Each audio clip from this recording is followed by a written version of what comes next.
درود برعکس گنگ یوتیوب، حالتون چطوره؟ خوش اومدین به این ویدیو. امروز قرار مشکل ورود به گیمتون رو حل کنی با یک سرور وایگارد. پس اگر تو هم میخوای پینگ زیر 100 بگیری تا آخر ویدیو همراه من باش. قبل از اینکه بریم سراغ ویدیو، ممنون میشم ویدیو لایک کنی و چنل منو سابسکرایب کنی، زنگولش هم فعال کنین تا از ویدیو بعدی جا نمونی. بریم سراغ ویدیو. لیتس گو. خب بچه‌ها، تست پینگ امروز داخل لابی و دیگه براتون میذارم و ببینید. پینگ داخل لابی رو میبینید که سرور اروپا پینگ 112 رو بهمون میده که خیلی خوبه، عالیه. میتونید راحت وارد لابی بشین و کارهایی که داخل لابی دارین انجام بدین. خب برای دریافت سرور شما باید وارد چنل تلگرام بشین و سرور اونجا گذاشتیم. لینک چنل تلگراممون داخل دیسکریپشن همین ویدیو هست. از اونجا بریم وارد چنل تلگرام بشین و سرور رو دریافت کنید. خب بریم تست پینگ داخل TDM انجام بدیم و رجیستر تی رو ببینیم که چجوریه و تیرا رجیستر میشه روی انمی یا نه. بچه ها، سرور وایرگارد سرور هلند است که سرور خوبیه و پینگ زیر 100 بهتون میده. من داخل کلاسیک هم تست کردم، الان نمیتونم عکسش براتون بذارم. داخل کلاسیک هم بهم پینگ زیر 100 داد، بعض وقتا میرفت رو 120 و بعض وقتا روی 80 بود. پینگ خیلی خوبی بود داخل کلاسیک و تیرام رجیستر میشدن، خیلی خوب بود. شما هم داخل کلاسیک تست کنید و داخل کامنت ها بنویسید که چه پینگی داخل کلاسیک بهتون داد و با چه اپراتوری.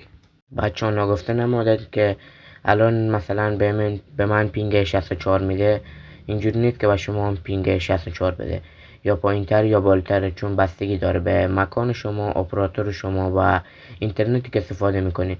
حتما از اینترنتی که استفاده میکنید داخل کامنت ها بنویسید چه اینترنت استفاده میکنید و با اون اینترنتی که استفاده میکنید چه پینگی بهتون داد داخل کامنت ها بنویسید.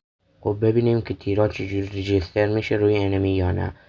بله، به راحتی میبینید که 2 هد میخوره و به زیبایی هرچی تمامتر میتونید شما انمی رو سپرایز کنید. خب بچه ها، سرور داخل چنل تلگراممون هست. لینک چنل تلگراممون داخل دیسکریپشن همین ویدیو هست. برین داخل چنل تلگرام و سرور رو دریافت کنید. اگه تا اینجا این ویدیو اومدی، ویدیو لایک کن و چنل منو سابسکرایب کن، زنگولش هم فعال کن تا از ویدیو بعدی جا نمونی. نظرت هم کامنت کن درباره سرور و بهم بگو چه پینگی دریافت کردید.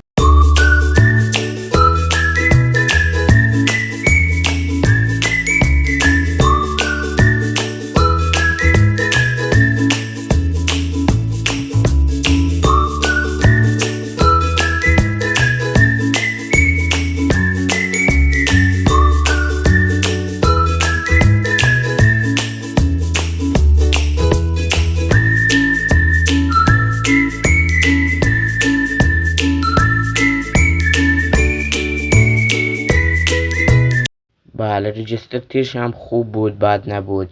از یه سرور رایگان خیلی خوب بود نظر به یه سرور رایگان. و این بود از این ویدیو. امیدوارم مشکل ورود به گیم شما هم حل بشه و پینگ زیر 100 بگیری.